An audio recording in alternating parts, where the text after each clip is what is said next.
तर मित्रांनो आपण आज भेटलो मुकुल साबळे यांना. तर चला मग आजचा ब्लॉग बघू आपण. तर मित्रांनो आपण आलो होतो देवगडला. त्यानंतर आपण दर्शनाला वगैरे चाललो होतो. तर आपली देवगडची कमान. त्यानंतर आपण दर्शन वगैरे घेतले. तिथं लाईनीत लागली होती, पण इथं खाली उभं राहतो भलतं ऊन होतं मित्रांनो. त्यानंतर आपण सगळ्या देवांचे दर्शन वगैरे घेतले.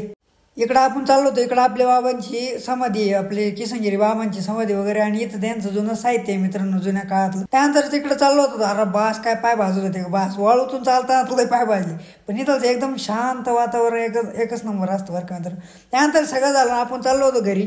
अरे कोणी कोणी ओळखलं यांना, तर हे आपले ब्लॉगर मुकुल साबळे भाऊ यांना आपण लांबूनच बघितलं की त्यांच्याकडे गेलो. म्हणलो राम राम, ते नमस्कार, त्याला भेटलो वगैरे. खूप छान त्यांचा स्वभाव मित्रांनो.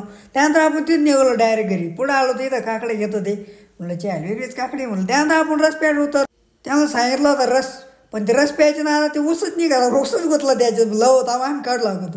त्यानंतर कसं बसा ऊस काढला, ते निघला. घरी आल्यानंतर आपल्याला काम आलं, म्हणे जावावर 12 बदलून नाही म्हणलं लगेच. त्यानंतर आपण आलो इथे फ्रेश वॉटर चालू होतं. तर आजसाठी एवढंच होतं. कसं वाटलं ब्लॉग ते